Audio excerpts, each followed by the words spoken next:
Well, hi everybody. This is DearMamaSal. My computer wanted to take a little journey there.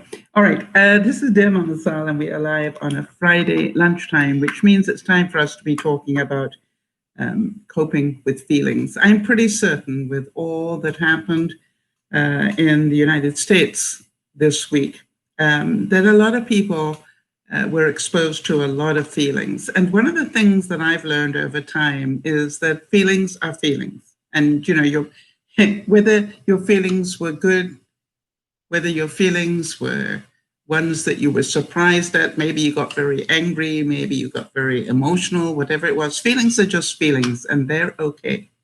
And so part of what I really am looking forward to today is to share some of the feelings that I had and some of the feelings that maybe you had, and to talk about how we can just understand that that is perfectly okay.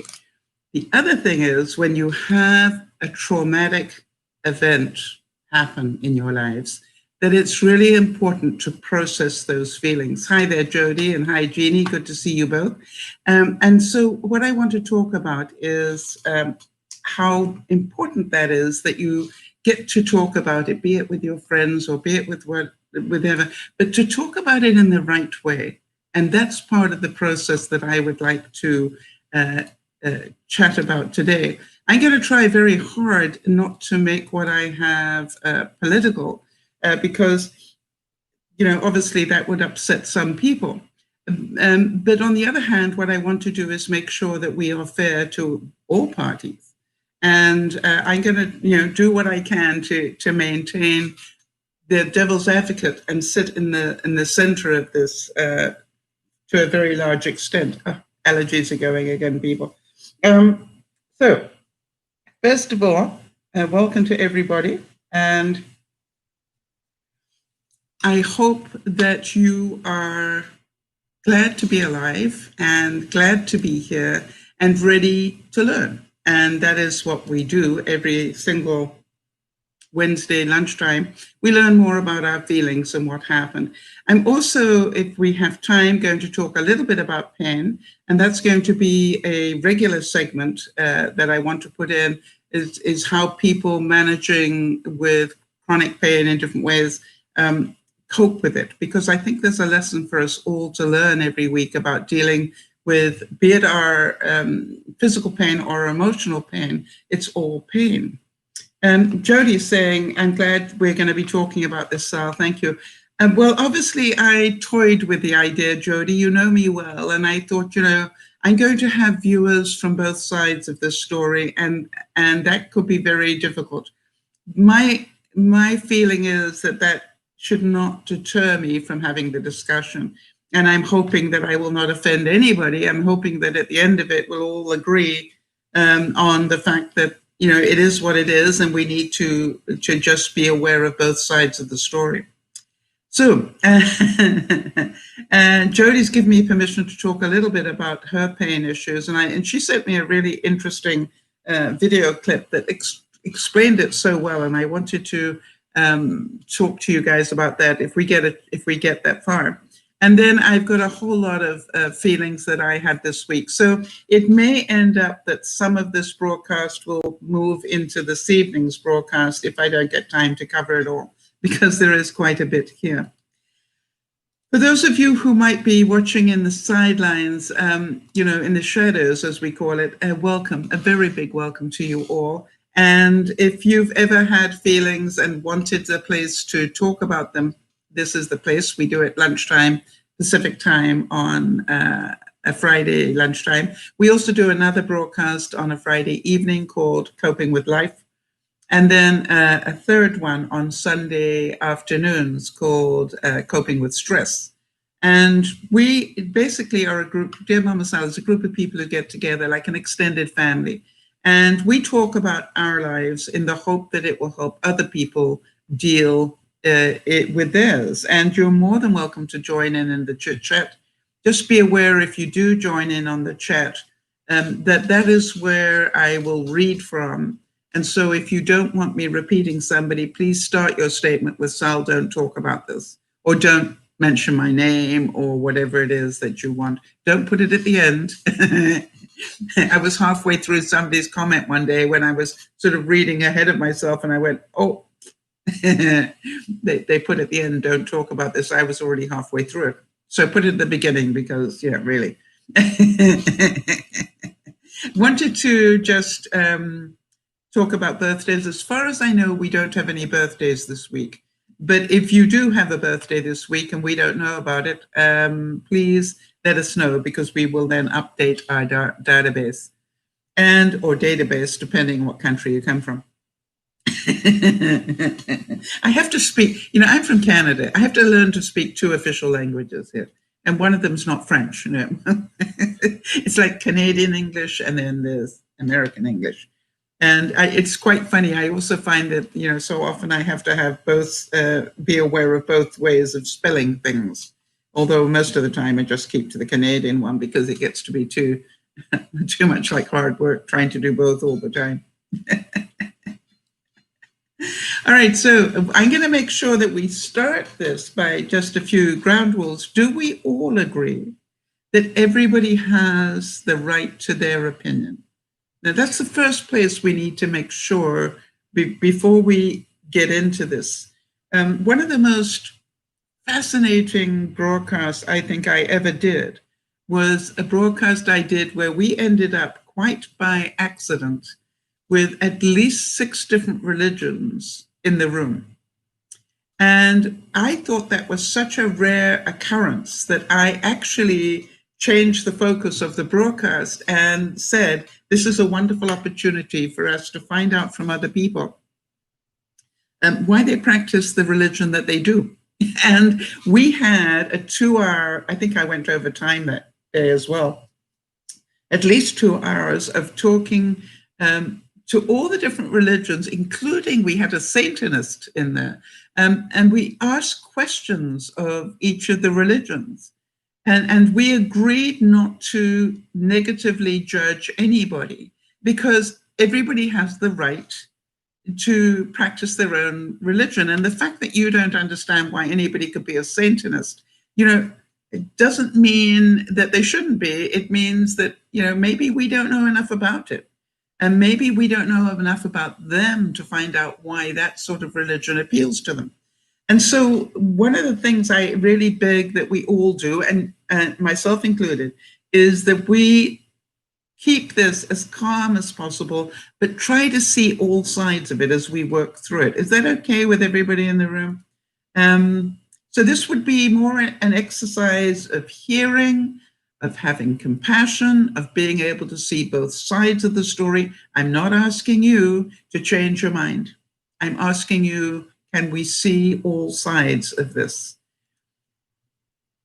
So first of all, let me ask you, if you had to put your feelings, and just so that we all are on the same page, for those of you who don't know, because who knows when somebody will tune into this particular broadcast.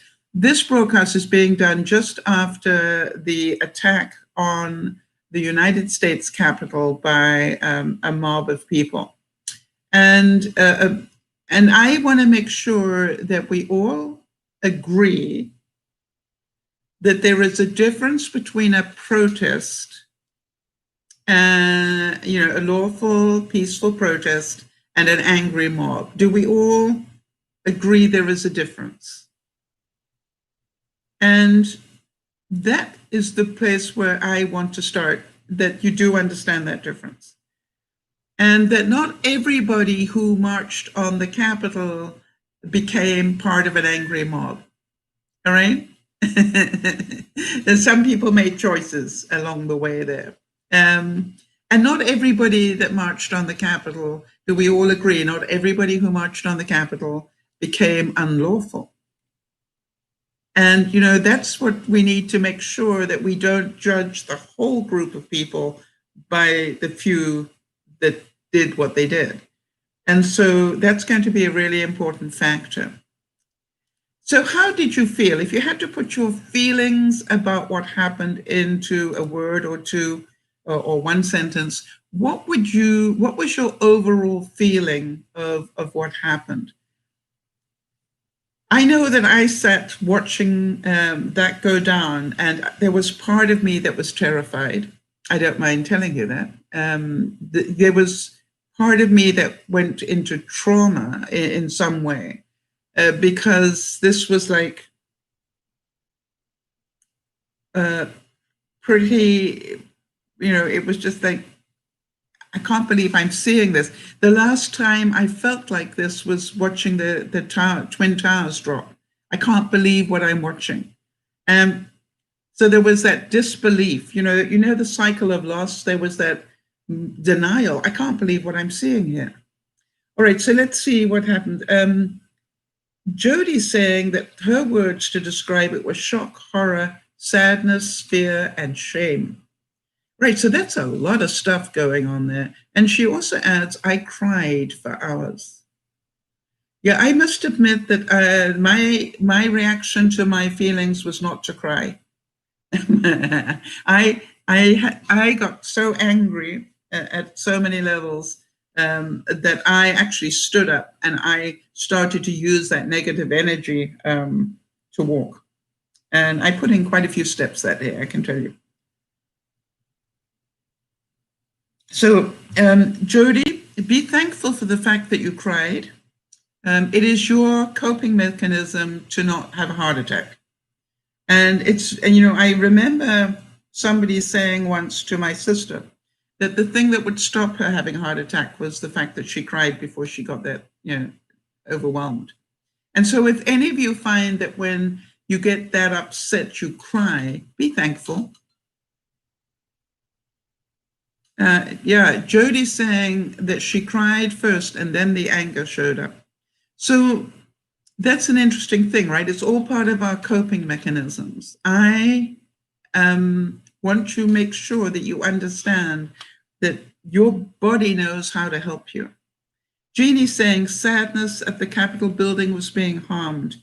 And I think many people were not involved. Yes, that they did not participate in the mob mentality. Absolutely. I quite agree with you, Jeannie. And I'm going to be talking all around that in a minute. Erin's saying, hi, guys. I didn't cry. I usually cry, but I was so angry and ashamed, not of our country, but because of certain supporters of the president.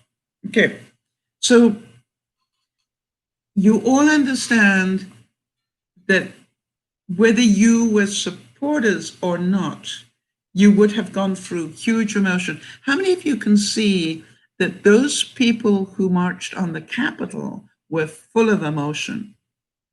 And they were full of emotion because they were fed it. I mean, and I don't necessarily mean just by the president. There were a lot of speakers that leveled, that built up that passion before they released them and let them go walk on the Capitol. So I want to make sure that you all understand that we have so many aspects of this that we can look at and that can help us in the future. How many of you can feel that you had the same amount of anger maybe at 9/11? Now, for me, not only 9/11, I felt it at the death of Princess Diana. That was, if I look at when was I that incensed, absolutely the death of Princess Diana, hit me for a loop. And in fact, that hit me for such a loop for days. And then 9/11, I can still remember exactly where I was. And literally, I was on the phone with somebody and they said, Sal, get the television on immediately. You need to see what's happening. And I did. And I was, Again, I kept saying, is this a movie? I can't believe I'm seeing this. So that, I think, is something we all need to be aware of. We have been through this sort of traumatic event before, and we have survived it. And so I'm going to ask a lot of questions, and for a lot of them, I don't know the right answer. I will have an opinion, because that's who I am, and you know that. But my opinion might not be yours. And is that okay? Can we still discuss things? That is what my hope is, that, you know, we will all have opinions, and that's all that they are. Jody's saying, Sal, yes, Sal, I can relate about Diana's passing. For 9/11, I was on vacation in Maine, and we had nightmares for so long, and periodically still have flashbacks. Yes, I think that's something we should all be aware of, is that we can't unsee what we saw. I'm pretty certain, Jody, when you have flashbacks to 9/11, it is of either the planes hitting the building or the buildings coming down. One of my flashbacks, funny enough, is the thing that I thought looked like it had been created in Hollywood, was when that building went down and all that dust came forward, and we literally saw people being, you know, engulfed by the dust and debris of the falling buildings. That will stick in my mind. It looked to me like it was something out of Jurassic Park. You know, it wasn't real.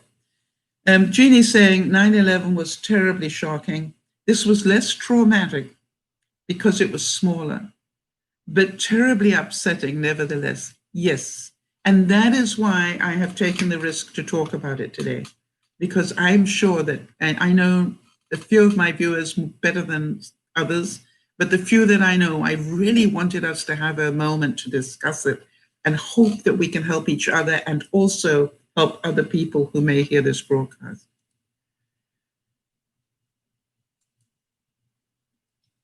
Jody's saying, yes, she remembers the planes hitting the buildings and remembering every detail of where we were when we heard the news. Yes, that is normal. Our brain freezes in time, if you like. And if you remember that the brain stores information in pictures, all right? So it is the picture that got burned into your mind. When you think about the passing of Princess Diana, which pictures come into your mind? I have two. One was the state of the car when they, you know, showed us how crumpled that car was, and the second one was the children walking behind the hearse. That one to me was, you know, and obviously having been told you're not allowed to cry. To me, it was, you know, the most amazing thing. So Jody's saying, Jeannie's saying, my problem is wondering why the police and guards were not all prepared for this group. That's part of my discussion, Jeannie, so hang on a second. All right, so, and I agree with you, Jeannie. I totally agree with you. So at what stage do you think it got out of control? You know, at what stage did you sort of, you know, go, okay, they got the right to protest. And then at what stage did you go, oh my goodness, what's happening now? Let's see if we all agree on where it became unlawful. Because I'm pretty certain that we all agree, because it's covered in your constitution, that everybody has the right to peacefully protest. So a mob of people walking up the mall to the Capitol, not an issue, all right? You are allowed to do that. You're allowed to do it in your country, and people are allowed to do it in mine. And so that is, you know, that is covered by that's why we're a democracy. We have the right to complain. And we will not be shot for it. But somebody was. And so we've got a lot of lines that were crossed and a lot of discussion about where those lines were crossed. So at what point did your view of it change? All right. Jody's saying, I remember seeing the protesters gathering peacefully one moment, and the next I saw windows being broken. Yes, I think it was pretty obvious that the news channels told us when it became unruly, because First of all, we're watching a historic thing happen in the Senate. I mean, in the, the votes happening, the joint houses, they're not the Republicans, the House of Representatives and the Senate together, doing their vote. And then the next thing, the cameras switch to outside. Now, that the cameras would not have switched away from that historic vote to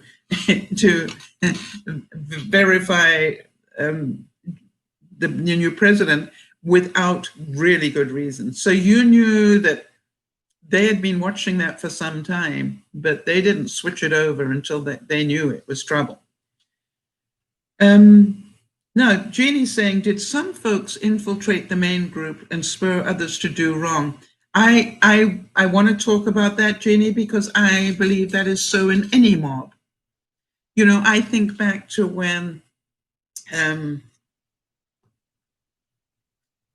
Vancouver had riots after one of the hockey games when we won the Stanley Cup. All right, 1 minute it was a group of people all celebrating the win, and the next minute it turned into a violent mob. Not everybody, all right? But just what happened was some people took the opportunity to do harm. And isn't it true that happens in life? We will always have those people who take the extra step, and we're never going to be able to control them necessarily. But what I think is so dangerous, and we need to be aware of, is that what people see, other people can do. So in other words, you've got a group of people who were peacefully walking, and maybe pretty inspired by what they just heard by their leader and their leader's people, and they're pretty inspired. But I don't think when they heard the words, they necessarily thought that they were going to attack the building. I think they thought they were going to walk to it and protest, but I don't think they necessarily quite got it that they were going to attack it. And yet other people heard it and heard that we need to go there and attack it, and we need to attack it with violence, because I think those words were used, right? We need to have courage to do this and overtake what's going on. And so some of it was yes, I agree, Jody, that Rudy Giuliani used some pretty interesting words. So did the Sun. So it was really, but again, some people heard those words and didn't necessarily hear that they needed to, break the law, that it needed to become a coup. And yet some people did. Can you all see that? And Jody's saying that she was texting me, funny enough, about the reading of the votes when it all went, haywire. And I remember that well, Jody. It was just like, wait a minute, what's going on? And Sandy's saying maybe not everybody, but there was a large group that had it planned. They were armed with twist ties and tasers. Yes, if you go to a fight, carrying tasers and weapons or things, I don't know about the rest of you, but I am so grateful they didn't come with guns. I have to say that I am just, when I give thanks that they didn't come armed, because that would have been a whole nother story, even worse than it was. Jeannie's saying we were given free will. When some choose the wrong way, it can become wicked. Yes, breaking furniture, attacking guards is not ever acceptable to most of us who believe in laws and morality. Jeannie, I totally agree with you. However, I also know the mob mentality. And Jeannie, can you know that for some people who do not have a strong roots in in lawfulness and morality, that, you know, who's, you know, they like to push the envelope a bit. Can you understand it is easy for them to see a mob situation turn violent? Yeah, maybe they are in Vancouver watching the Stanley Cup playoffs, and then they see some people start to break windows and loot a store, and they think, well, everybody else is doing it. Because, you know, in their lifetime, they were not properly grounded in, regardless of what everybody else is doing, you do not do it. Right? And so, Jeannie, I thank you for wording it so well. And that is the interesting thing. If you like, that happens. You've got a group of instigators that came planned and weaponized. You've got a group of people who was swayed into joining them just because it looked like fun for some of them, or they wanted to be part of that history. And then there were the other group that said, no, not for me. I don't do that. Hey, I might walk up the steps, but I'm not going to try and overthrow the government. Yes, adrenaline in the moment for some, absolutely. And so what I want us all to be aware of is not all of them had your grounding. Not all of them had your faith. Not all of them had your understanding of what is right and what is wrong. And Jeannie's saying, to me, this is the difference between good and evil. And yes, there are those who are weak and will succumb to the worst instincts. Good. It doesn't necessarily make them inherently bad people, but they are easily swayed people. So if we can see that there were three completely different parts to this, I think we've come a long way.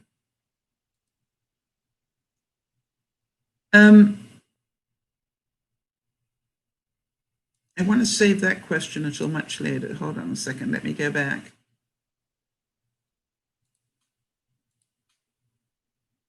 Now then, how many of you agree that this would have been handled a completely different way if that had been a Black Lives Matter group coming up and starting to threaten the overthrow of the government?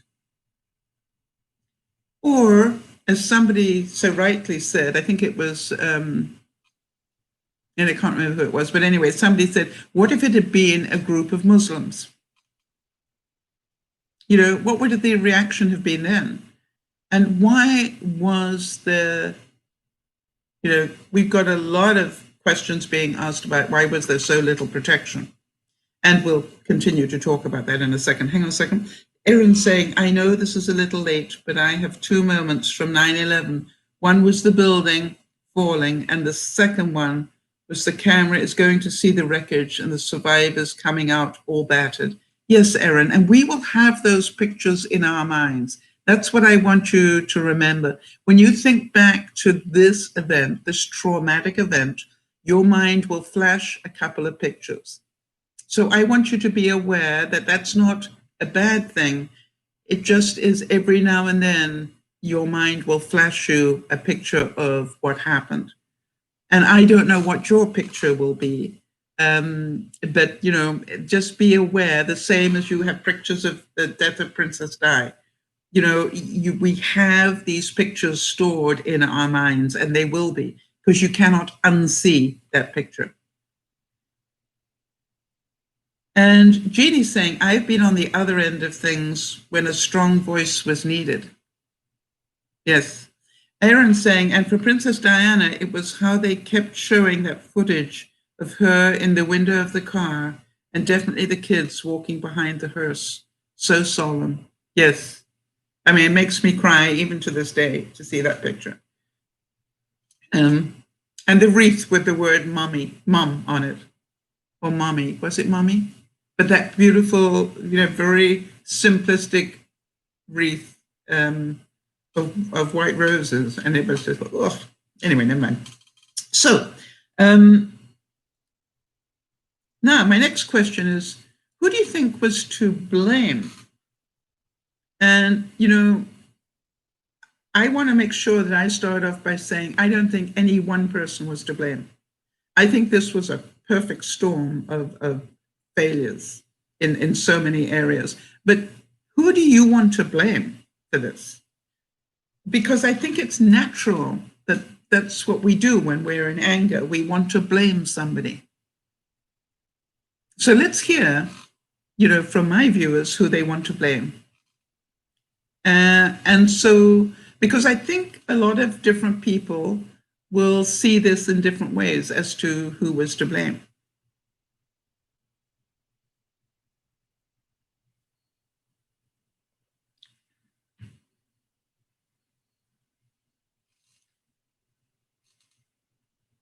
I am aware that following the death of Princess Di, there were so many different versions of who was to blame, right? Was it the paparazzi that was to blame? Was it the Queen that was to blame? And if you remember, they blamed all sorts of different people until the proper investigation was done. And so, you look at it and go, it is normal in a traumatic event like this that we want somebody to blame. Human nature. And I think one of the great things is when we can say, I'm actually going to withhold my judgment for a while. I'm going to let the FBI do their job. Because and hopefully you trust your FBI, because they will look at everybody and they will investigate everybody and decide who was unlawful, regardless of where they were in that process. Erin said, I honestly wanted to blame the president in this one because he was making a big deal of the fact that he didn't win the election. And of course, his supporters were going to be mad. Yes. And I think a lot of people felt that, Erin, that he incited it because he wanted to be a dictator and say, hey, the election wasn't fair because I didn't win. If I had won, it would have been a fair election, but I didn't win. So therefore, and that's the sort of behavior, as we know, that happens in a lot of places in the world. But then if you look at it from the other side, you look at it, the protesters who are hearing that, they honestly believe that. You can hear them being interviewed. They honestly believe that the election was stolen from him. So did they have the right to be angry based on their belief? Jody's saying there was a lack of proper police presence. It didn't need to go as far as it did, but ultimately it starts and stops with Trump for me. He could have tweeted them to stand down. Good point. Okay. Also, he could have stopped Giuliani and John Jr.'s language in their speeches. Different wording. Yeah, he couldn't. I want to say no, he couldn't, because that's what he wanted. He wanted that mob of people, to walk up and look like they were going to overthrow the government. Whether he actually wanted them to do it, I'm not 100% sure. I'd like to sort of say that I don't think he's ever been aware how powerful his words can be as a president. So, or maybe he has, I don't know. So I like to look at both sides of that. Yes, I think it is very likely that John Jr. and Giuliani could be in trouble for the words that they used that incited a riot. But again, my question to you is, this is my question to you, if I talk to you on a Friday lunchtime and suggest you all Hi, Chip, good to see you. And suggest that you all go out and do something unlawful, would you? Would you? All right. So the fact that Giuliani or John Jr. used those words, do you understand everybody still had free choice as to what they did? All right. That's, that there's a big responsibility on everybody that broke the law. And, people who peed in the Capitol, just to make a point, people who stole things from the Capitol, oh, let me take that while I'm on my way out. Those were choices that people made. So do we all agree on that? That was an individual choice. Now, the fact that other people watched them steal or break something, or, maybe trash an office, and then thought that was a good idea, we're back to the mob mentality again, right? But again, not everybody did it. Some people did.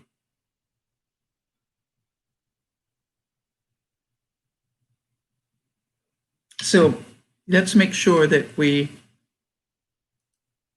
keep that we are responsible for our individual behavior. And I don't think that if you chose to go in there and break the law, that you can blame, oh, well, everybody else did it, that's why I did it. I don't think that's going to be a defense, because not everybody else did. Jeannie's saying, I kept remembering what had happened in other cities, such as Portland, Oregon, for days and weeks. They were not maligned, but even given money to get out of jail. Yeah. So, you've got whole different ways of doing a protest, all right? And you've got to understand that the majority of people were not unlawful. Yes, Chip is saying, yes, I just don't understand how the crowd just unhinged. I felt violated, and I don't work for the US government. How many of you were in terror for the lives of the people inside the building? It was like, will they be safe? And Erin is saying, and it's her opinion, I don't think he cares about the level of influence his words have. He's always been sort of reckless with them, in my opinion, at least. Yes, and you're entitled to that opinion, Erin. Absolutely. That is one of the great things. Yes, Jody's saying, I was very fearful. I was too, Jody. It was just like, will they be able to stay safe? I don't know about you, but that picture will stay in my mind of the police or the sergeant at arms or whatever they were that had barricaded that one door and had their guns drawn. And you saw, what, 4 of them like that? And then you saw the crowd outside and you go, what hope did they have?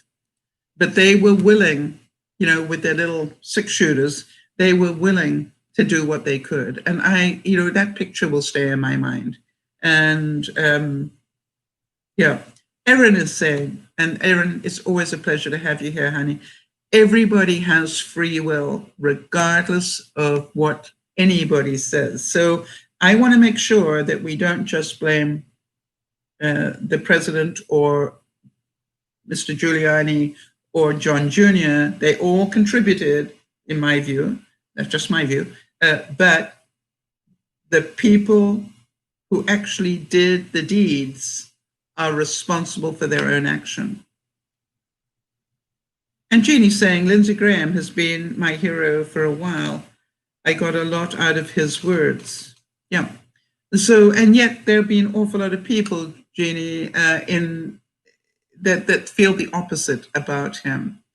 And that's okay. That's, that is our right, all right, to have different views about different people. And I love it that you can talk about, how you feel. And so what was it that you got from his words, Jeannie?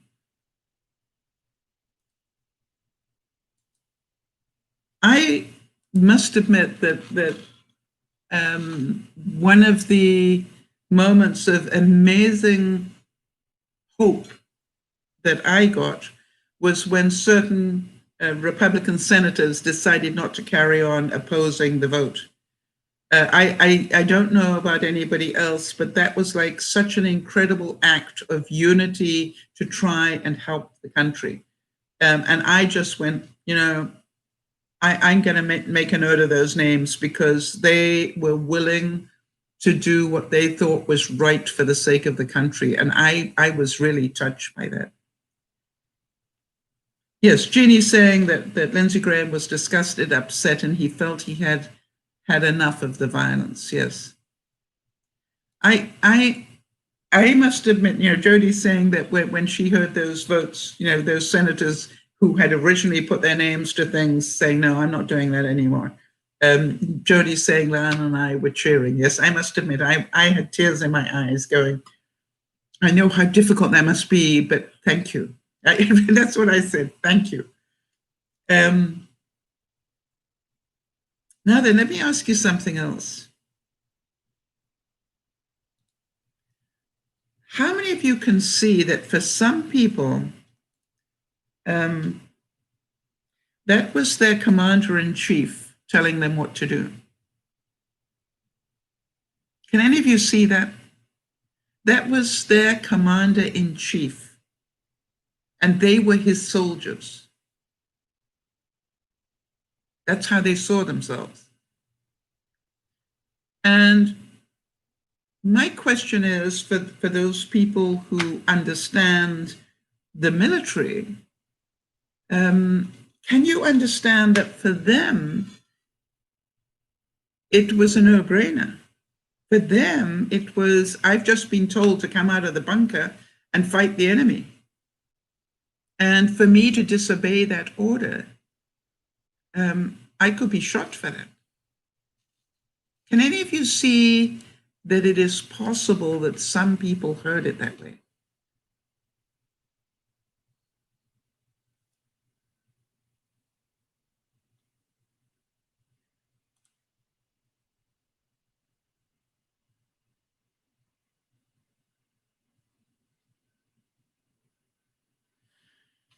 Because to me, I keep thinking that, we have so many different ways of looking at this.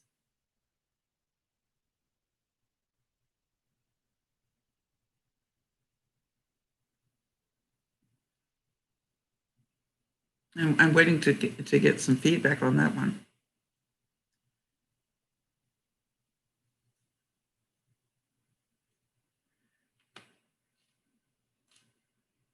See,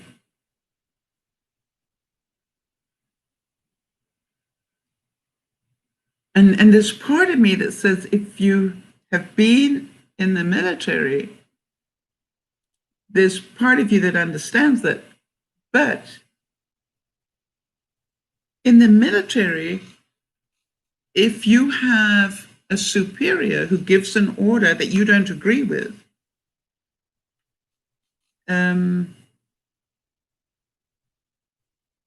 you know what happens. So Jodi's saying, yes, I can see that. How many have been suffering from PTSD and reacted to a military instruction? Yes. And also think about it, there have been so many people in history that chose not to obey a military instruction for their values and were called morally inept or inadequate or, whatever. And, really, they just didn't believe in killing people. And so, I think there's so many facets to this that we need to be aware of. And I think that would have stopped some people from taking that final step, which is, whoa, no. I didn't mind coming here and protesting. I didn't come to cause damage or kill somebody, which is what, could have happened. I mean, we're lucky that so few people got killed, quite honestly. How many of you can see that in some ways, and let's talk about the response first of all. Let's talk about how many of you were horrified that there was not a faster response to what was happening, or that the Capitol was not adequately protected in the beginning. There had been a lot of signposts saying January the 6th was going to be a big day, coming out of the White House group, if you like. There'd been a lot of comments about January the 6th, and be ready for January the 6th. And then there was that call to arms, if you like. And so to me, it was like, how were they not ready for this? If they had watched on social media that a group of Black Lives Matter people were organizing to that extent, I'm pretty certain they would have had a lot of coverage ready. So the question was, and I heard this question asked, why did they not see a group of white protesters the same way as they saw a group of Black protesters? Yes, Jody's saying it was a shockingly inappropriate police presence. Nicely worded. I would like to say that there's part of me that says, for that group of people who are easily swayed, I don't think that they would be about to go to jail had the police presence been there to stop them. All right, Jeannie's saying, I wondered where the police and guards were and why were they not available and ready? That was the big question. Not that it happened, but that there was not sufficient done to protect the Capitol. Now, I'm pretty certain that you guys have also heard that this wasn't the governor's fault. The governor was ready immediately to send in everybody, boots and all, but he could not get authorization to send them. He kept trying to get the authorization to send them. He had them ready immediately. As soon as he saw what was going on, he put everybody on alert and said, get ready, we're going to need to go to the Capitol in a hurry. And everybody was standing by, ready to go, but he didn't get the green light to send them. Can you imagine what that must have felt like for him? He took the right steps, and all the people in the area were ready, but he didn't get the authorization to send them. And he is not authorized to send them on his own. How scary must that have been? Can you imagine what he was thinking?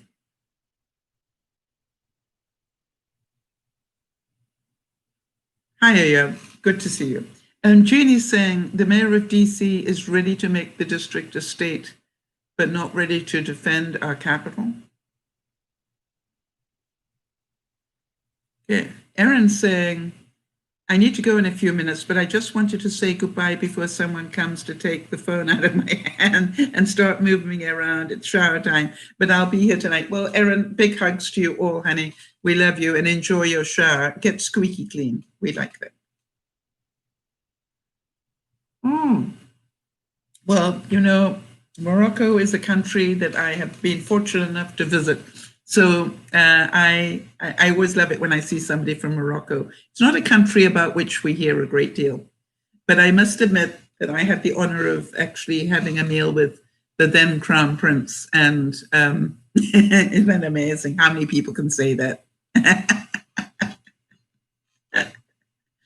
And I remember, I was only about 16 at the time, but I remember having that meal very well. I have the picture in my mind. It's wonderful.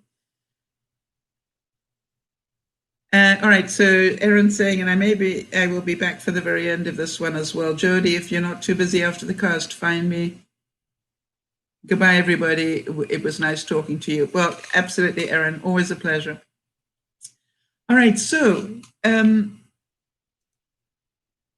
let's talk about this police presence. So do you understand that that must be horrible not to be able to send the support in? How many of you can imagine how terrified the police that were there, how terrified they must be? And will they ever, how many of them will need counseling for the rest of their lives because they were the front line to try and stop the mob? So to me, this is like, I have great sympathy for them because it must have been terrifying. And that picture of that one, I don't know if you saw that clip, but that one police officer, black police officer, facing that crowd that were coming up the stairs, and he's trying to stop them, but he knows he's totally overwhelmed. I cannot imagine how terrified he must have been. Yes, Jeannie's saying that I was afraid for the guard who ran up the steps before the crowd. You and I both. I cannot imagine how terrifying that must have been for him. And yet he kept turning around to try and stop them, but he knew it was futile. But I think he deserves, our thoughts and prayers because he's never going to unlive that moment. Were there any other times where you, I think watching all the people, whose job it is to be in that Capitol building and to do the work of the people, all those people must have been terrified. How many, and we only saw the politicians. What about all the aides? What about all the, what do they call them? The young people that that volunteer to help. I'm trying to think what they're called. Anyway, all those people. What about those people who were in the Capitol for the first swearing in of a president? That they'd just been voted in, and this was their first experience. The first couple of. Can you imagine this? This is not what I signed up for. I knew that it was going to be a fight, but I didn't expect it to be a physical fight. So, my heart goes out to so many people. It really does. And I think we need to just hold back and to hear from the people whose job it is to investigate properly exactly where the failures were. Yes, Jeannie, I'm glad you mentioned that. Jeannie's saying, so sad to see antique furniture destroyed as things were put back into place. Remember how we lost so much in our fire? Yes, things that are irreplaceable. I don't know about a lot of you, but there was something about one of the pictures that I will keep in my mind because it was just so horrific to me, and forgive me, it's just my opinion, was the Confederate flag coming through. And you go, really? Jody's saying, can the policy be changed in light of this event? That's my next topic, Jody. That the mayor would now be allowed to call the National Guard without waiting for authorization. I think that you've just, I'm coming to that, Jody. Whether or not everything that has happened this week will have any beneficial changes. See, because I think that life is about making mistakes and then correcting our mistakes. How many of you can see that?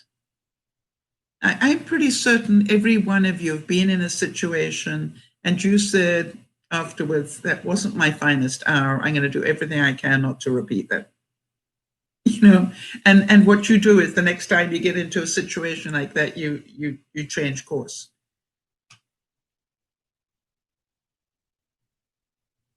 Yeah, Jody's saying the Confederate flag in the news was something I never thought I'd see. Yeah, yeah, but we did. So it is what it is. So this was my next question, Jody. It was brilliantly timed. Could it be, in some ways, the best thing that has happened to bring everybody back to reality? How do you feel about that? Do you think that because of what happened, the whole policing situation will have different rules to it, as Jody so rightly says?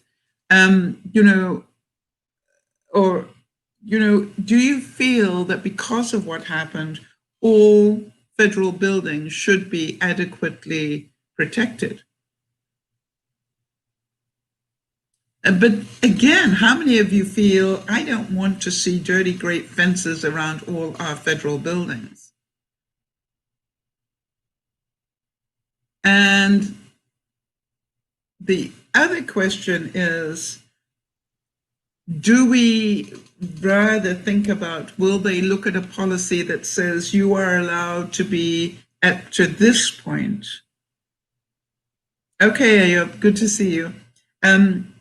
You know, that you are allowed to be within this distance of a federal building, but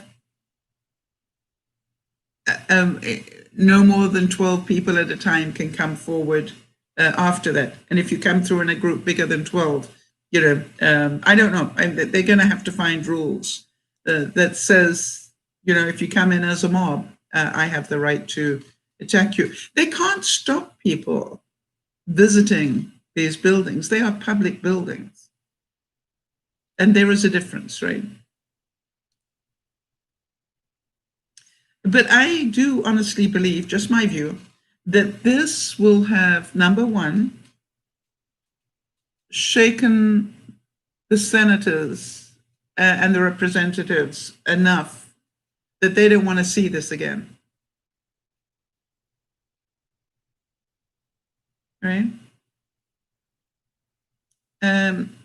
I do believe that it will have reinstilled in a lot of people a lot of faith in what the Capitol building is about. That it is meant to be a peaceful place of discussion. How many senators did you hear say, hey, I expect to be here and argue with the opposition? I don't expect to fight them. I thought that was so wonderful. You know, I expect to argue with them. That's my job. But it doesn't mean I don't like them. It means I don't like their opinion. And that's why I always love it when we have people of different opinions come to DearMamaSal. Because we need to remember that we all have different opinions, and that's okay. And I have no wish to turn anybody away. But, you know, I'm amazed how many times when I talk about my views, it can turn people away. Of course, it's human nature. But, you know, it's not my wish. My wish is that we could talk about it and that we could agree to disagree, because I think that's civilized. And therefore, what really impressed me, was those Republican senators who were about to put their name on disagreeing with the electoral vote, said, no, I'm not doing that anymore. Yes, you can, as Jody says, you can debate and maintain respect for the opposite party. I would like to think that's called civilized.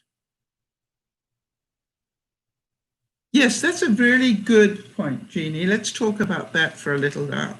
Jeannie's saying that she had to turn off the news for a while so I didn't feel ill. What did you do to cope? Because I think we all did different things. Jeannie saying she turned the television off. She couldn't take it anymore. It was affecting her health. And we know that in today's 24/7 news coverage, in today's social media, whatever, it's going to be there all the time unless we control it. Well done, Jeannie. You turned off what was making you feel ill. We have that right to turn it off. How many of you actually went to another television channel to see how somebody else saw this? That maybe the channel you're watching was biased, and let me see it from another perspective. I immediately went to the BBC. Isn't it funny that to me, hi Niasha, good to see you. To me, the BBC is a pretty solid news coverage. And so I immediately went, I wonder how the BBC is seeing this. And then I went, how is the world seeing this? And I was horrified, And can you understand that as a Canadian, I was scared for America, but also for Canadians? All right, so Jodie's saying that her way of coping was she talked with Lionel, to Sal, and to Lauren, and I watched YouTube videos to relax, and I listened to music. Yes, good. So you know what to do. Number one, you talked about it a bit to get it out of your mind and away, just as much as you could. And then you went and distracted yourself from what it is. Jeannie's saying, I have prayed for our country and told God, we are now down on our knees, please help us.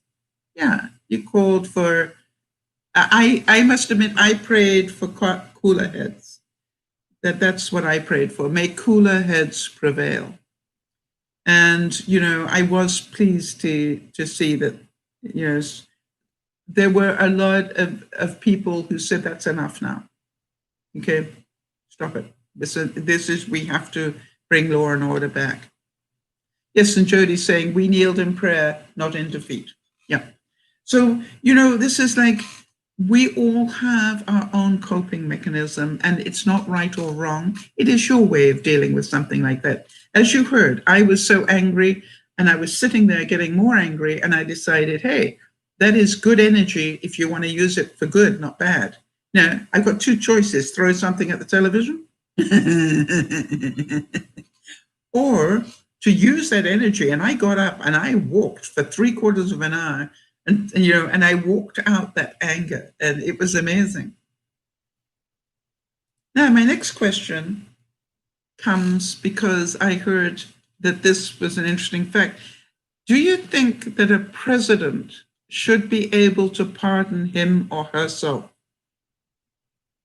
In other words, I heard that the president may try and pardon himself before he leaves. Now, will he also try and pardon Giuliani and his son?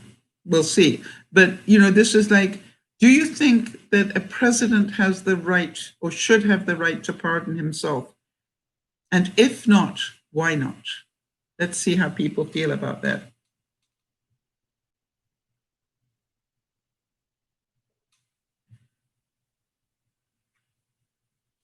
Jodie is definitely not a maybe on this one. No way. Jeannie's saying, I never heard of this. Yes, Jeannie, he has been talking about it. And I understand why he's been talking about it.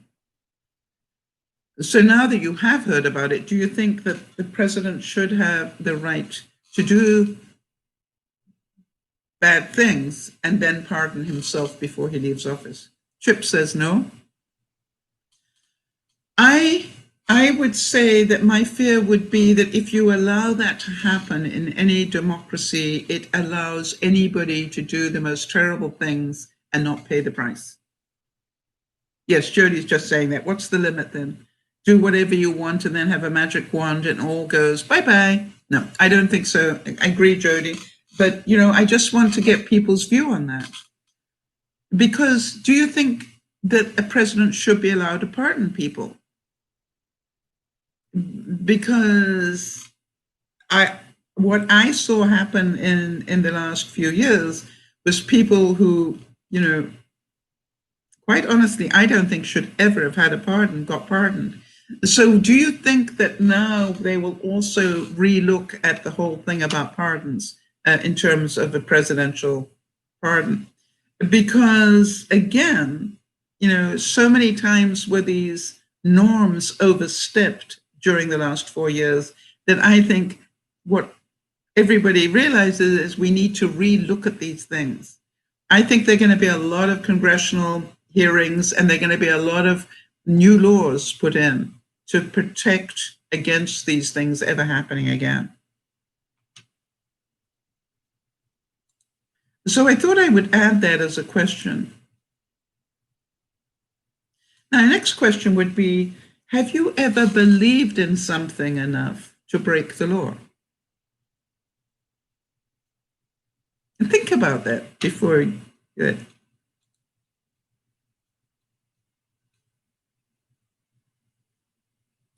Yes, Jeannie's saying, I believe the president has a right to pardon. Yes, Obama pardoned hundreds, yes, but not himself. Good. So you believe in the right of pardons and that you also believe that a president should not be able to pardon himself. However, in the case of Nixon, the incoming president pardoned him, if I'm correct on that, right? That Nixon, regardless of what he did, he was pardoned by the next president. So that is an interesting difference. Jody's saying a president is given that supreme power to use for the betterment of our country, not to abuse it for personal reasons. That's why I think that it is possible that the whole pardon process will be relooked at. And Jody's saying, interesting, right? That she's talking about is supreme power of being a president in general. That gives you supreme power. Yes, it does. But, your Constitution did not, your founding fathers didn't want the president to have supreme power.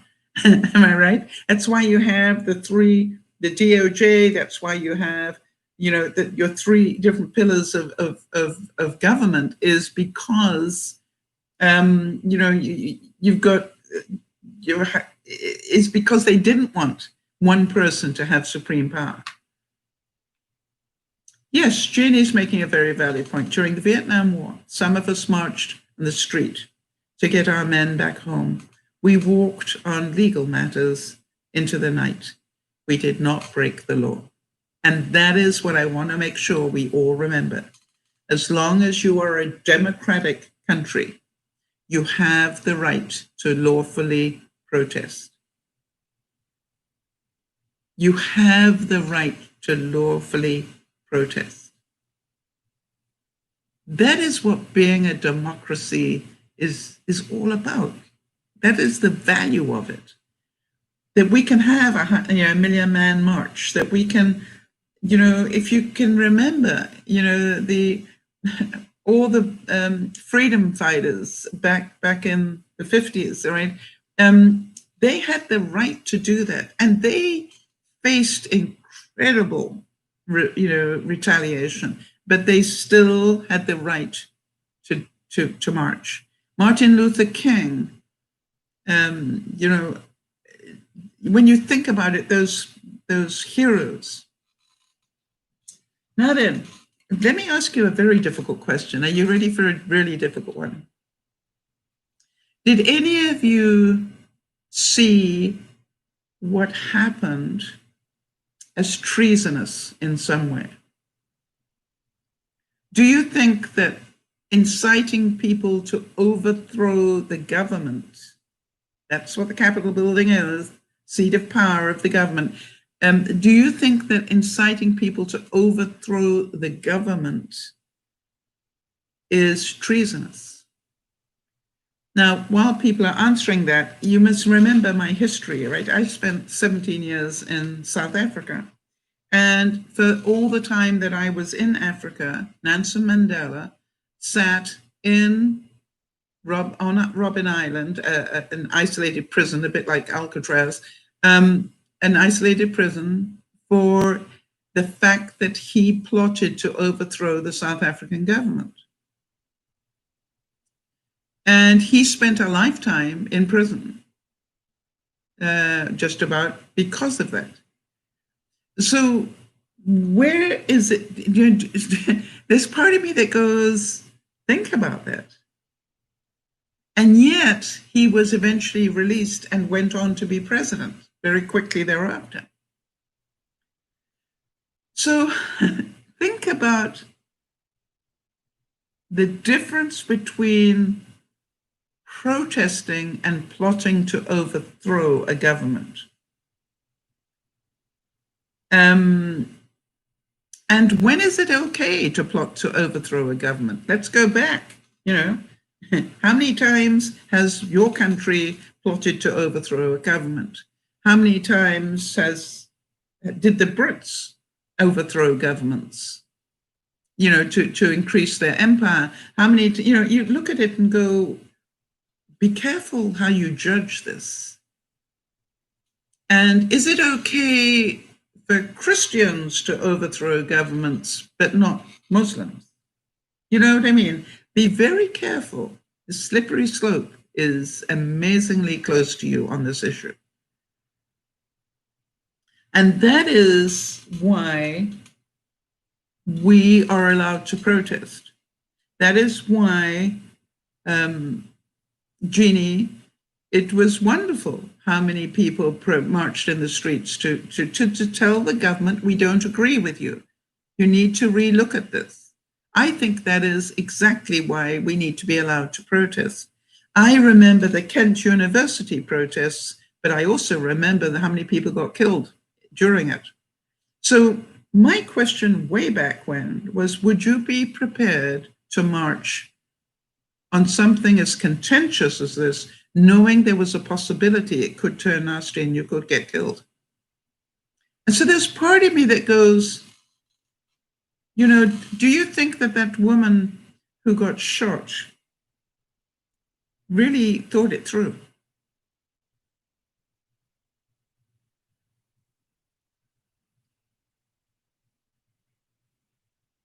All right, and Jeannie's saying, in her view, Antifa has plotted to overthrow our government. Some angry Black Lives Matter people have plotted against our government.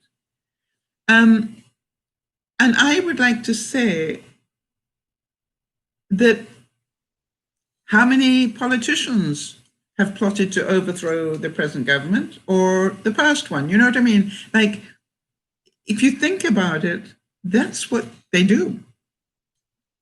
And, every time you have an election, you're plotting against the other people.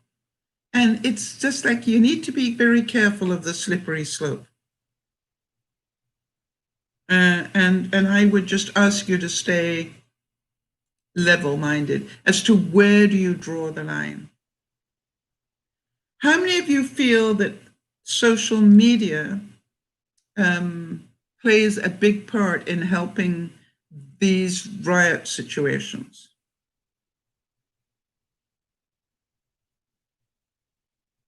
Right? And thinking about that, how many of you think that the fact that Facebook and Twitter cut off the president's lifeline in terms of social media was a good thing? But think of it on the other side. How many of you see that Facebook and Twitter shutting down the president was actually a limitation of freedoms? All right, Nyasha, take care, honey. Thank you for being here.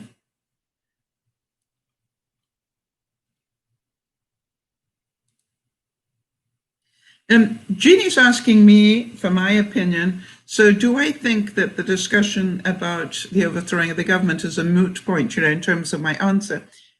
Jeannie, I have to tell you that I trust the American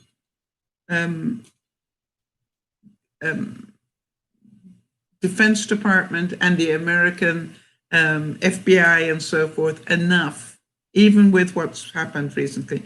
I trust them enough to work on what's best for the country. And so I don't know that it's a moot point. I think more in terms of the fact it is not my call to make. Does that make sense, Jeannie? That is a call that needs to be made by much more level-headed and educated minds than mine.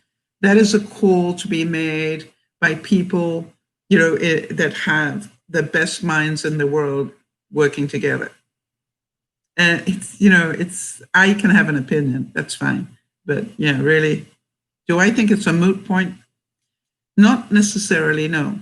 But I think it is important that we see both sides of it and understand it's not our call. We can go out and protest it, but it's the call will be made by those that sit in power. That's why you elect them, by the way. That's why you have an FBI or a CIA or whatever. It's not. It's because it's not ours to call. So Jeannie's saying that she believes that social media has squelched some free speech and takes away from democracy. I also think it has allowed a lot of hate speech that takes away from democracy. So, again, I see two sides to that, Jeannie. What about everybody else?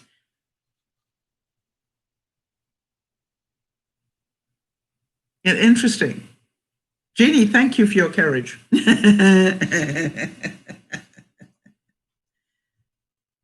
Hi, how are you doing, Em? I am doing well, thank you, honey. We're talking about our feelings about what happened in the US this week. And how we react to trauma in general, because I think it's really important.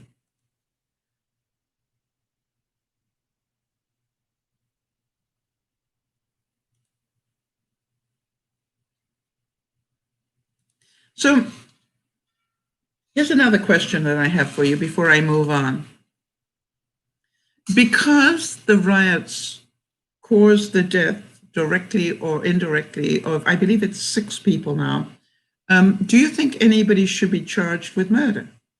See, I just wonder how people feel about that. Emma's asking me about how's my home coming along. I think they're redoing the roof at the moment. So we're getting, that's the first thing that has to happen. They have to get the roof redone, and then everything else, will fall into place below that. Wow, that's interesting. Jeannie said, it brought tears to my eyes, Jeannie. Jeannie says, we are not always on the same side, but I trust you to act fairly. I cannot think of a kinder thing for you to say. Thank you very much, Jeannie. That is, to me, a great honor that you feel that way. Emma's saying that she thinks that the president incited it. Yes, but I also mentioned it was not him alone. John Jr., Giuliani, if you heard the beginning of the broadcast, it was not the president alone. Emma asked, how was Christmas for not being at home? Lonely. Yeah, but I'm fine. Jody's saying, personally, I'm glad he was silenced on Twitter. I think it was a responsible decision given the situation. Well, I also say that I can understand why some people felt the opposite. Right? I can see that if I were a strong Trump supporter, that shutting him down would be seen as censorship and against a democracy. That he, and so again, it's going to be another thing that will be looked at, I'm sure, which is, was it right? And was it done? You see, because we don't really know. Was it done at the bequest of maybe the Pentagon or whatever, saying, you need to help us here because we need to calm this down in a hurry before we have civil war?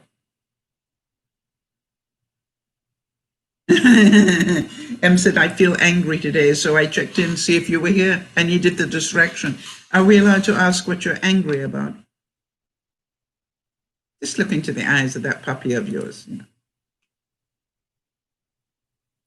Now, I had something happen. All right, so I just wanted to know, before I move on, does anybody have anything else that they want to say about it so that we can make sure everybody gets heard? Hi, Beth.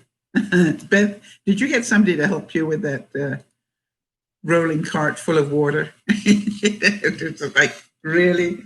How heavy must that have been? And it's always a pleasure to see you.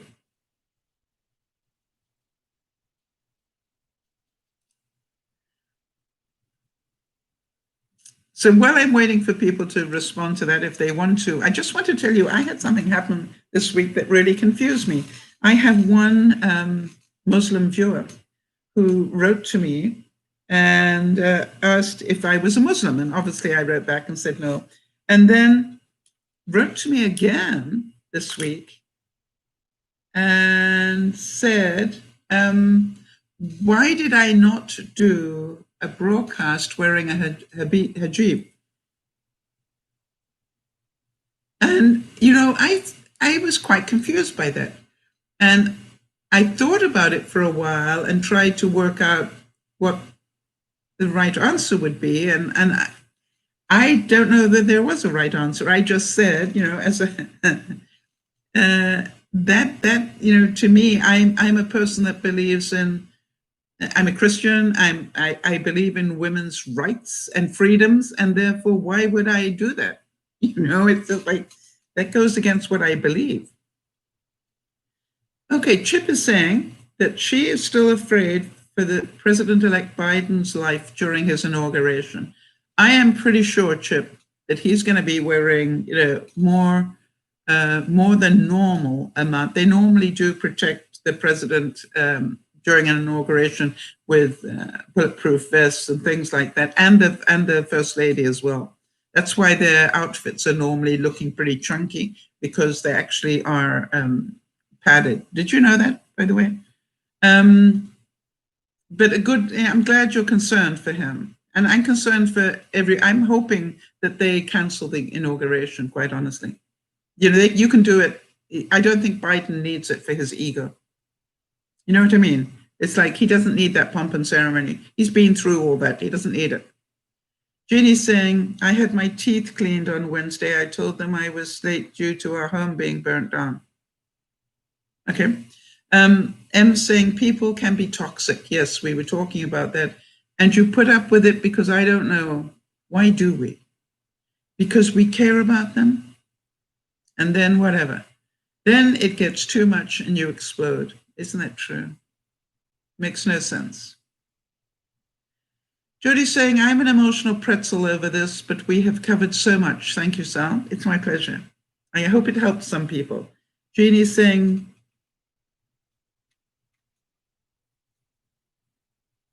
the dentist told his hygienist that the appointment was free so he could show his sympathy towards us. Okay, that's not a nice person.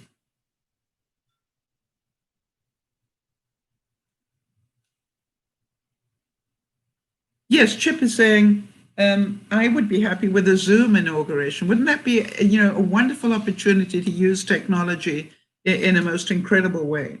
And to me, I personally don't think that Biden needs the inauguration with his lack of ego.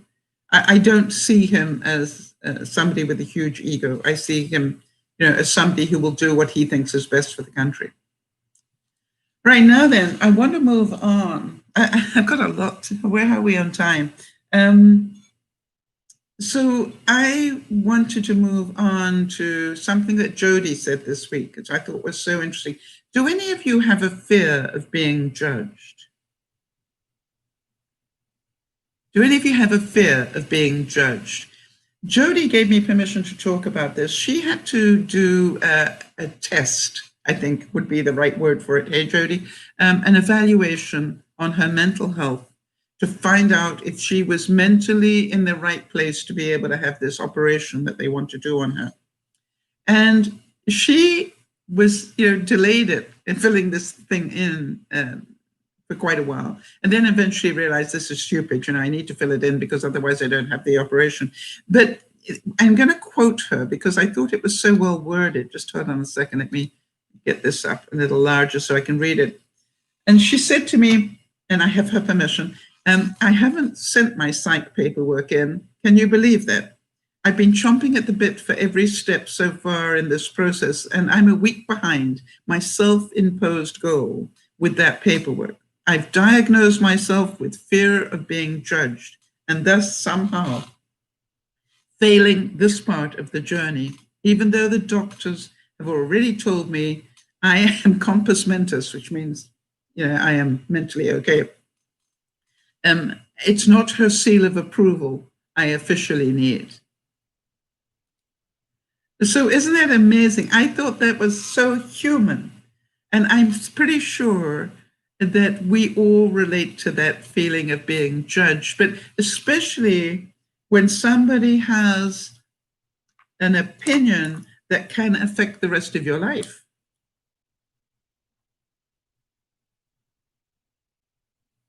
Yes, Judy's saying, I've been judged a bit all of my life. I think we all have. See? I think we all have been judged. I can assure you I have. You just have to see some of the comments I get on social media. How about the one that, there was one person that was absolutely convinced I was having an affair with Benji. And I went, how could you be so rude to poor Benji? You think he'd choose me over Judy? You've got to be joking. I mean, really. And, it's just like they can't see that there's a difference between having a mental relationship with somebody as opposed to a physical relationship with somebody. And, it's just like, how about that person who said that my nails were false and they weren't my real nails? Well, I'd say to them, well, how come I bit half of them? If I had false nails, wouldn't I have put false ones on this side? This, after, so it's just like, to me, I believe, Jody, that honesty is part of your new freedom, that you can see it now and own it and go, I'm on the hamster wheel. And the only reason I'm on the hamster wheel is because of my fear of being told no. And, when you can see that, Jody, that releases you to be able to go, hey, they're going to judge me one way or the other. Let me just do this. Now, it is interesting, though, Jody, would you agree that part of you somewhere deep down must be fearful that they might judge you as not compos mentis, that you're not in your right mind? There's a little bit somewhere. Because if I said to you, Jody, I want you to go vroom, vroom, vroom, would you become a car? I don't think so. You just laugh at me. But you see, the fact that you are so scared that somebody might negatively judge you, I totally related. And I said to Jody that I would also like to tell a story where that happened to me. There was one job I was applying for to become the associate publisher of the big business magazine here in Vancouver, British Columbia. And part of the interview, when I got down to the final two, they asked that I do a psych evaluation. And quite honestly, I was quite terrified Jody, I have to tell you, I was terrified. But I did it. And I eventually I thought, if I want the job, I've got to do it. And I was terrified to take it because there was part of me that wondered, how would I fare in this thing? Not very well. They'll probably think I am, Looney Tunes. And the interesting thing was that I asked whether I would see it. And I remember the president saying to me, no, we don't share that information. And I go, okay. Because, there's part of me going, I'd love to know how they evaluated me. So what I realized was that the results came through, and the president called me in and he said, so I don't normally do this, as I told you, but I have decided that I want to show you this evaluation of you, psych evaluation, because I want to know if you believe it to be true. I said, what? And he said, I want to know if you believe it to be true. And I thought, that's interesting wording. So I read this thing. I can't remember all of it, but the bits that stuck out were, this will be one of the most democratic leaders you have ever employed in a lot of ways. However, we would recommend that you advise her employees never to corner her.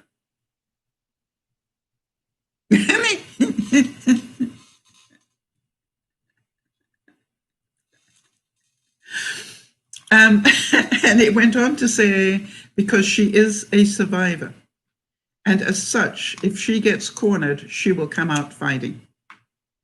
And it will probably surprise and even scare a lot of people. And it was just like, and I literally burst out laughing, and I went, how did they find that out? Because I couldn't think of one question that they asked me that would have demonstrated that. I kept going, what question was that? I would love to find out how they worked that out. But he said, is it true? I said, absolutely. Absolutely true. I am a very patient person. I try to see both sides of everything, but you corner me, you stick my shoulder blades into a corner, I will defend myself. Some of you have seen me do that on the broadcast, where people have attacked me unfairly, and that's okay. You're allowed to attack me, but you get underhand with me. You don't play fair. Yeah, I will defend myself. Anyway, so that was one. And what was the other one that really? Basically, I don't know how to say this because I don't want this to sound so egotistical. Basically, that I would possibly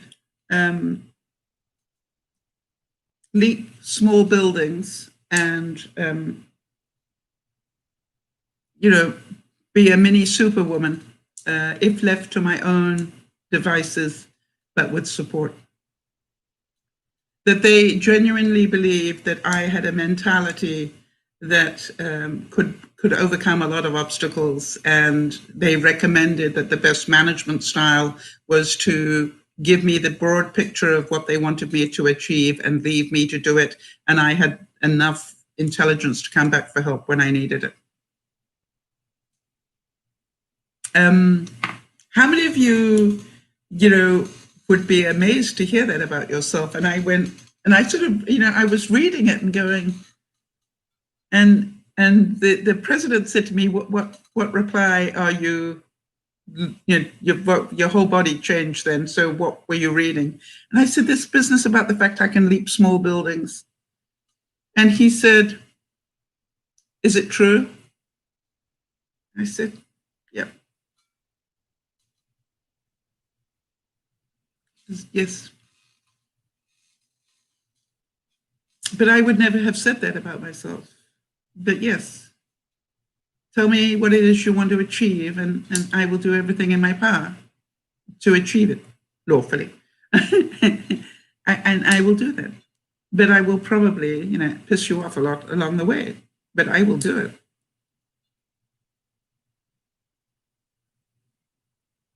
And so, can you understand? Oh, Emma's talking about having a slice of Swiss roll. A big slice, the whole thing. Yeah, I totally, don't do that to me, Em. Is it the chocolate one or the jam-filled one? That's what I need to know. Thanks, Jody. So, to me, this is like sometimes we don't admit our power. And I think it was Mandela that said that our fear is not that we may fail. Our fear is that we will actually achieve what we think we're capable of achieving. And so what I look at is sometimes we need this evaluation. Sometimes we need somebody to sit in judgment of us, to actually see what we're capable of. Oh, that Swiss roll is jam and cheese. Jam and cheese, jam and cream. I just dunked my head in, everything is under control of it. Jeannie's saying, I made another batch of red velvet cookies and some gave to a neighbor with 2 girls. Isn't that lovely? I've been making red velvet cakes as well. I want to tell you, trying to do your Christmas baking without your Christmas stuff. I'm still waiting for food coloring. I just gave up. It's not going to be here. And of course, about the time I go back to my house again, I will have more food coloring and more Christmas baking stuff than I need. But anyway. Okay, so here's the next thing. Right, Beth is saying people judging me doesn't really matter because I'll always judge myself more harshly than anything anyone could say to me. Isn't that an incredible bit of wisdom? I learned a long time ago, Beth, just to say thank you for your opinion. Oh, Jeannie's saying thank you for the broadcast. Well, Jeannie, I'm not gone yet, but yes, thank you for that, because I must admit there were easier broadcasts for me to do than this one. But I really felt if I honored why I believe I am here, that I would need to let us all talk about it so that we could, get different perspectives or honor each other's opinion, see it from both sides. I saw it as, it's a bit like the death that I had just after Christmas, that death that I had in my life. I could choose to ignore it, or I could choose to use it as a lesson for everybody. And that's who I am. Emma's saying, I think when people do judge us, we save it up and use it for ammunition on ourselves later. Or maybe that's just me. I quite honestly have to tell you that when people judge me, I just think that's their opinion. They're entitled to it. I ask myself, do I think it's true? Because that's a good question to ask, I think. You remember, I spent my life as a professional speaker, and therefore people were always in judgment of me. All right, I'd have a room of 3,000 people, and they all got to evaluate me, and I never got a second chance. This was my one chance to impress them or not. And I learned that you're never going to impress them all. What fascinated me was how many people I did, which is like, wow. So to me, the fact that a couple of people had judgment of me wasn't an issue. The fact is that I sometimes wondered if they were in the same room as the standing ovation, but they had the right for their opinion. But what I also found was that if 1 or 2 people said it, not a problem. If ever it ended up with, a third of the room saying it, I think I would, see it a different way. Now, Em's being really honest about this, and she's saying,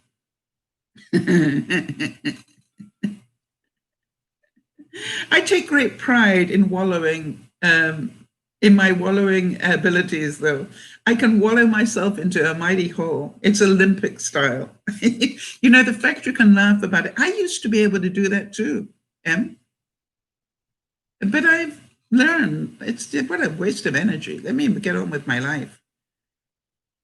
Yes, and Beth is saying some people judge only to get attention. Yes. The other thing is because they want you to change and be more like them, Beth. I am certain that you get judged a whole lot for your attitude, your work ethic, all those sort of things.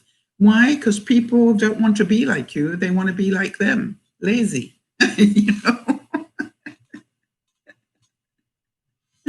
And so, Beth, I've said it time and time again that, I relate to you a great deal because I can see so much of the mentality that I had in you.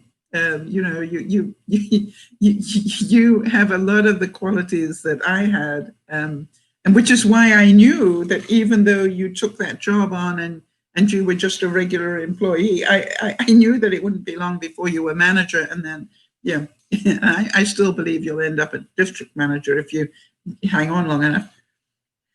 I'm saying this is probably why I've had personality disorder. I've had millions of different versions of what people want from me. It makes sense. Yeah, you see, the thing is this, that if you can see that, you're already on your path to being a whole lot better.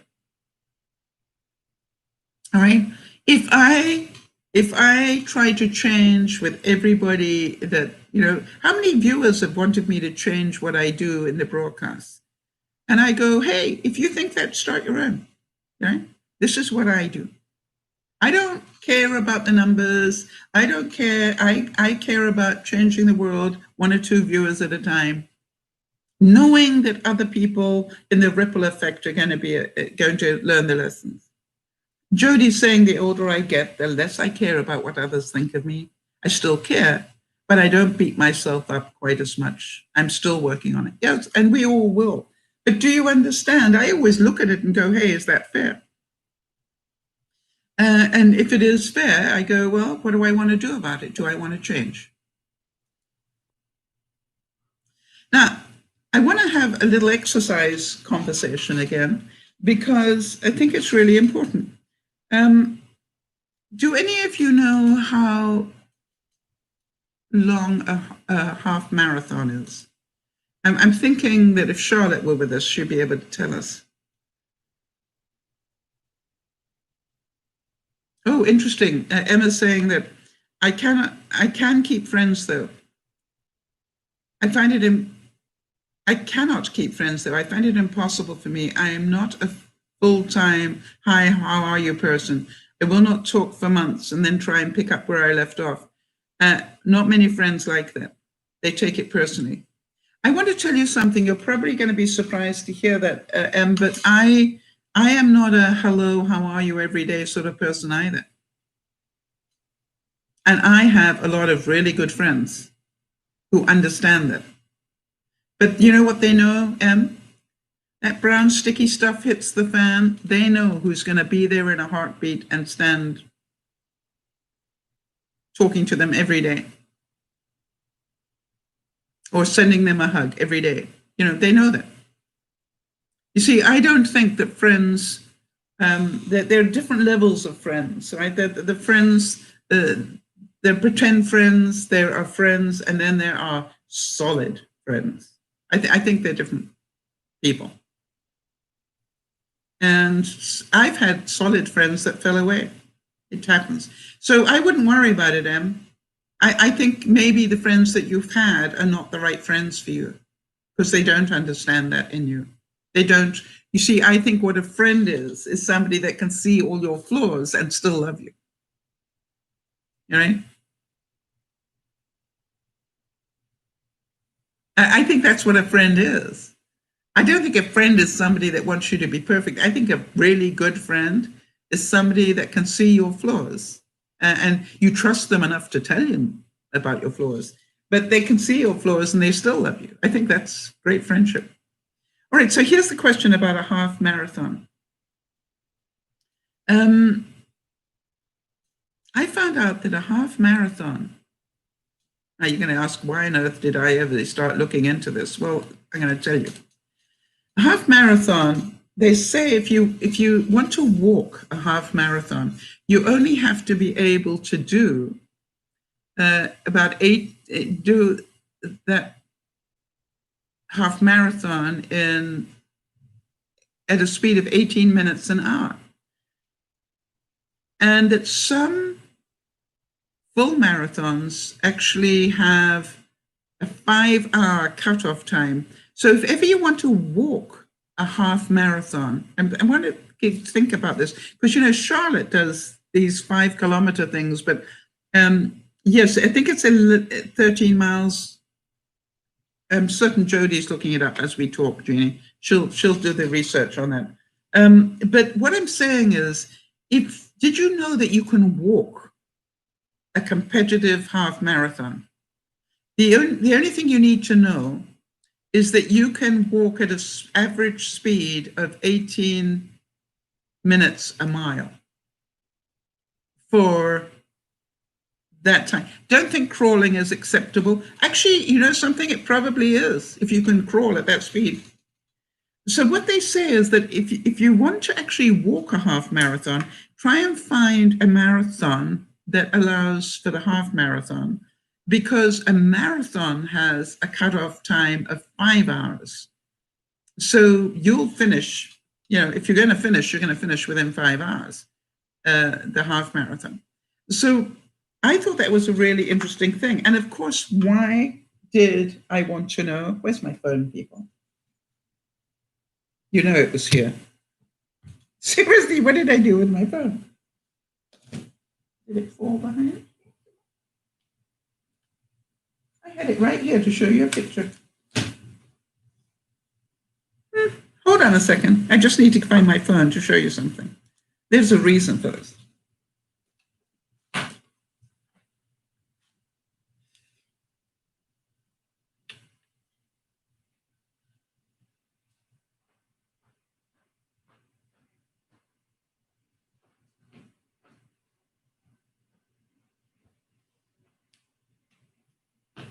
And of course, as I got up, I thought, what's that hitting my side? Yeah, I put it in my pocket to make sure that it was close to me.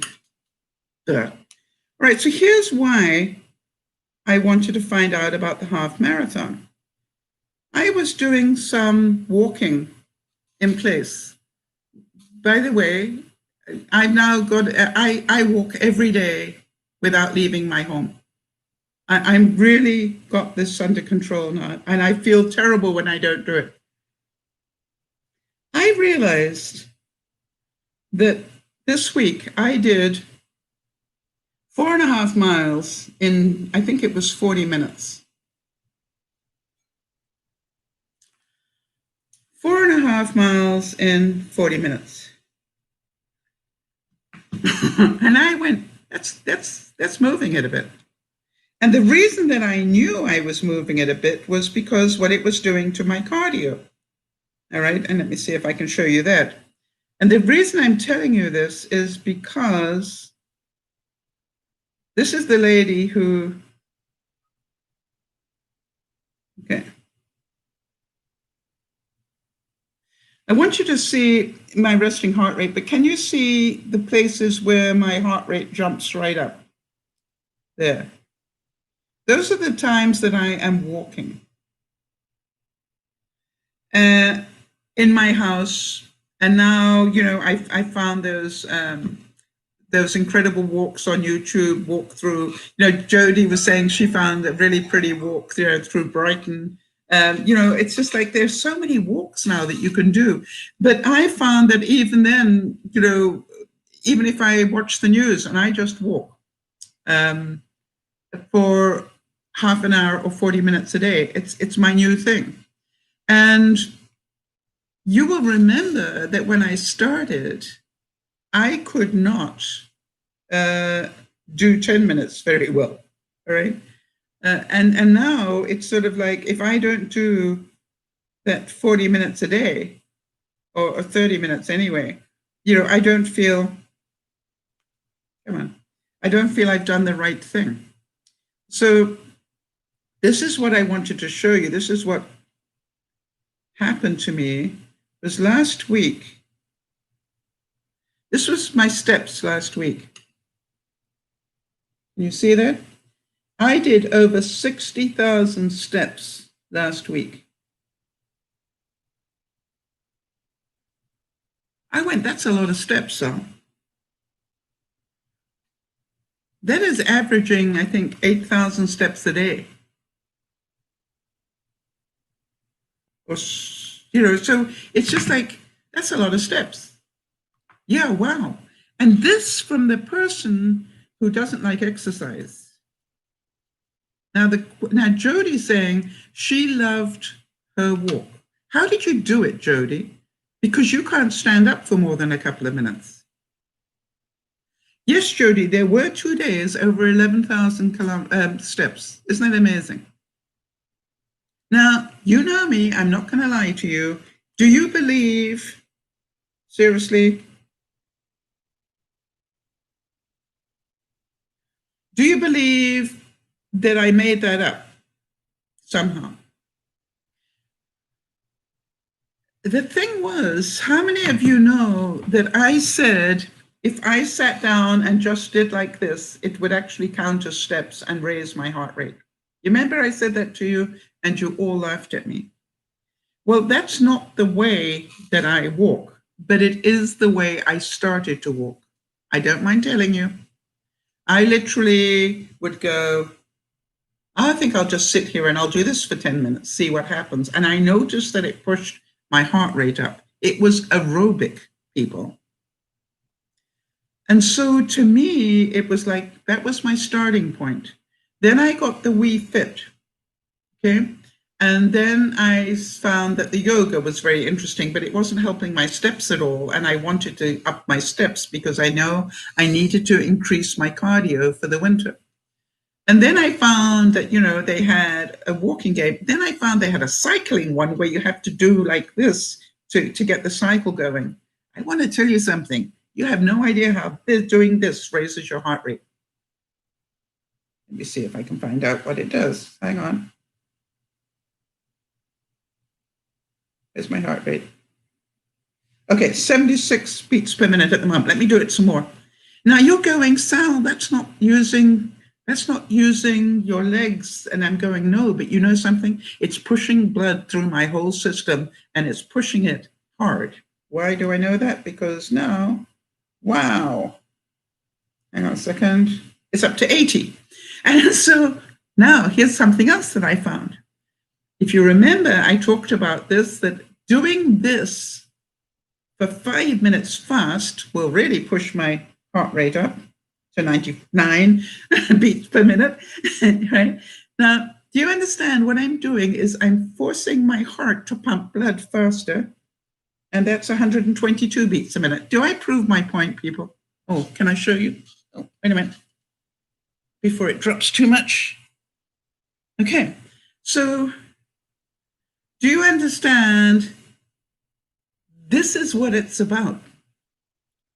To understand that it's about movement, it's not necessarily, for those of you who can't use your legs, it's not about that. Jodi's saying she did 15 minutes, split the time with my arm rolls and then leg exercises. Today, I'm using 2-pound hand weights. You see, what I found is I started off just by doing this. I know this works because I've done it. Jodi's also saying, I've always wanted to go to England, and yesterday I did. We have the technology where you can walk around the pyramids, you can walk around the fields in England, or Bath you went to, I believe, Jodi. What did I do? I walked, an incredible lake in Croatia. It was just a beautiful lake. And I walked that for 40 minutes. I was only going to do it for 30, but I enjoyed it so much. So what I'm saying to you is that the reason I started to look at half marathons and what it takes is because I thought, I wonder if you can walk a half marathon and how long that would take. So if I'm doing an average of 9 miles, no, 4.5, let's do the math on that. Hang on a second. Calculator, so.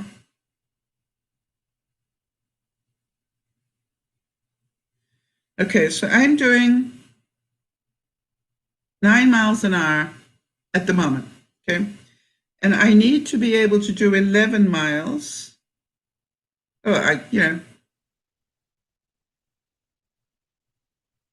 means if I could walk, just saying, if I could walk for an hour and a half, that would be the equivalent, if I could keep that pace up, that would be equivalent of a half marathon. How many of you are going, there's part of me that's going, wonder if I could do that? And how many of you can see what's happening to my body as I say that? I wonder if I could do that. Jody, how did you feel when you managed to do your arm rolls and your leg exercises and enjoy a walk through Bath at the same time? You know, it's just like, I went to England and I loved it. And I did exercise at the same time. So to me, the lesson here is, where did I start?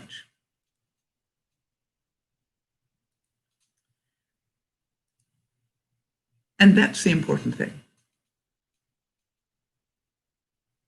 Jody said after she did her walk in Bath, she was so happy and motivated and energized.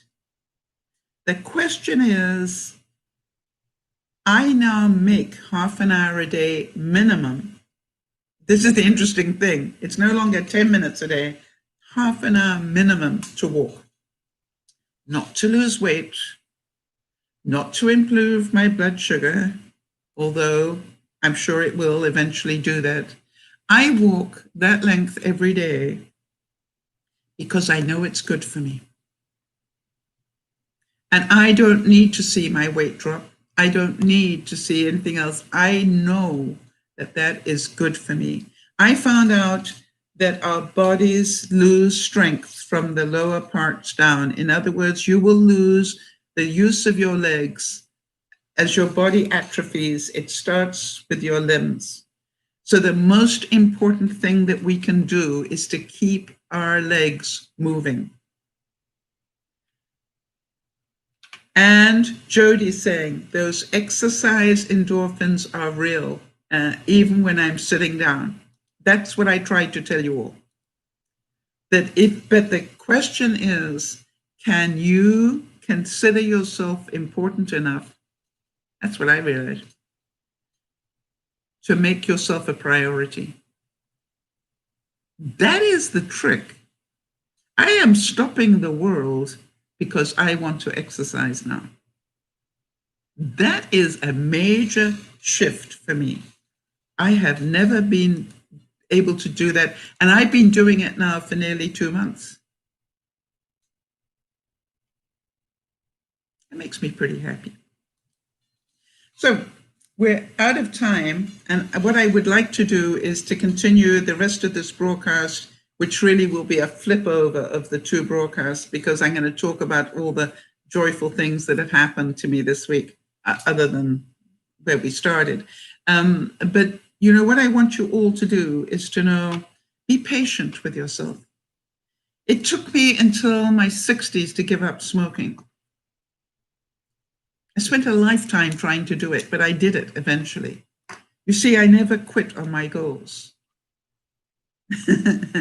I just keep going until I get there. And some take a long time. And I like that about me. And so remember this. Our lives will always have seriously traumatic moments in it, as they did this week. Our lives will always have moments of great joy in it.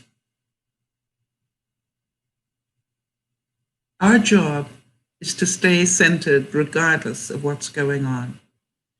And I just want you all to know, if you are still feeling traumatized in any way or want to write to me, please do so at DearMamaSal@gmail.com. And let me know what's going on, and I will do what I can to hold your hand through this. It is a horrible thing to have watched. It is a horrible thing to have seen happen. And yet there is also part of me that goes, I did honestly believe that cooler heads would prevail, and that I just had to be patient enough to watch that happen. And I believe that it is happening now. And so, everybody, life happens. And when bad things happen, we feel the emotions horribly. When good things happen, we feel the emotions beautifully. But they're all the same. They all put the same amount of stress on us. The trick is, can we control them? And can we cross them over? In other words, were you able, as all the bad stuff is going down, were you able to say, there may be good that comes out of this. I just have to be patient, and time will tell. So everybody, thank you for being here. I hope that this has helped in some ways. And if it has, let me know, what was it about today's broadcast that you valued? And I'm just going to take a second and wait for some of those answers. You see, I've always said, if my broadcast can help one person see something differently or encourage them in some way, then it's worth doing another one. So if this broadcast helped you in some way, please let me know. It is very important that you all understand that we will never know the good that we do, right? Because as we head towards 1.5 million views on DearMamaSal, and I know you think I'm raking in the money, and I'm not. As we head towards 1.5 million views, you understand that the things we talk about, other people get to hear about. And Emma says, I valued the distraction and the company. That's good to hear. And you know that you know where to find us and when to find us. And that's why I try to do whatever I can to make sure that we are here at the regular times every week, so that people can trust in that. And so to all of you, you know, as you look at this week that's just gone by, look at what good could come of it. And understand, don't ever stop protesting against what you believe in. That's your right. But remember to keep it lawful. Jody's saying, I appreciate the exchange of opinions and viewpoints about the events on Wednesday. I appreciated the friendship of the DearMamaSal family. Yes, as do I. So we can do that. We can help one another and continue to do that, and know that that is all that we need. The most important thing is that when you hit a traumatic situation, please remember that talking about it is very important. Get it out of the hamster wheel of your brain and talk about it. And I ask that you all understand that we cannot change the world, but we can help one another. We can change the world if enough people get together and want to change it. But as Em so rightly says, that you have to believe in peace, not in violence. And I do believe that we are a peaceful group of people here. You know, we're not perfect, but we're pretty peaceful. And Jeannie's saying, I pray for the DMS family every night. I think that's a wonderful thing. Thank you so much, and we appreciate it. I want to tell you, Jeannie, that you were at top of my mind when I was deciding whether or not to do this broadcast. And I remember thinking, you know, what if I offend Jeannie by what I say, because I know that, you know, who you support. And I thought, you know, that's all the more reasons I need to do it, because I need to make sure that Jeannie knows I can see both sides of the story. And I want to thank you for your very kind comment about the fact that you trust me to be fair. And that, to me, has to be something I will carry with me this week. That is a really nice thing for you to say. I believe that we're all entitled to our opinions. And I believe that the more we discuss them, the more peace we will have. Because when we can understand why people do things and why they support certain things, it gives us a different perspective. I do not believe, bottom line, that any one person was to blame for what happened. I believe there was plenty of warning, and there had been for weeks ahead of this that there was going to be trouble. And I believe that between the inciting, inflammatory language and the lack of police support, I think this thing could have been stopped. You know, in other words, even if the inflammatory language happened, that it still could have been stopped. It just wasn't. And when you think of how they cleared Lafayette Park, whatever it was, you know, so that President Trump could have his photo op with the Bible, you know, they cleared that in a hurry. And the problem was, who stopped them from authorizing that? That's what I want to know. I haven't found that bit of information yet. Who was it that didn't give the authorization? Because I think that person needs to be held accountable as well. There was obviously a very dangerous situation unfolding. And remember, please, it wasn't everybody. You had a group of people of which some broke the law and some followed because it looked like fun. And they wanted their photo op. You see how many of them were carrying their phones, taking photos of themselves? By the way, did they ever realize that if they had been wearing their masks or socially distant wearing their masks, they probably wouldn't end up in jail, but they're going to. Why? Because they weren't wearing masks and they put their pictures of themselves breaking the law on Facebook or Twitter. Like, duh. Why? Their egos. I was there. I made history. So, and I will be in jail for that. I don't know about you, there's some sort of weird justice in that somewhere. I am so sorry, and I don't want to go without giving out my thoughts and prayers for the families and friends of those who lost their lives because of this. I don't think that they should be forgotten.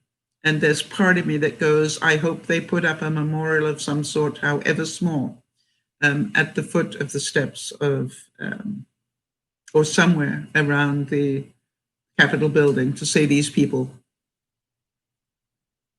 died in the riot of 2021. Here we go.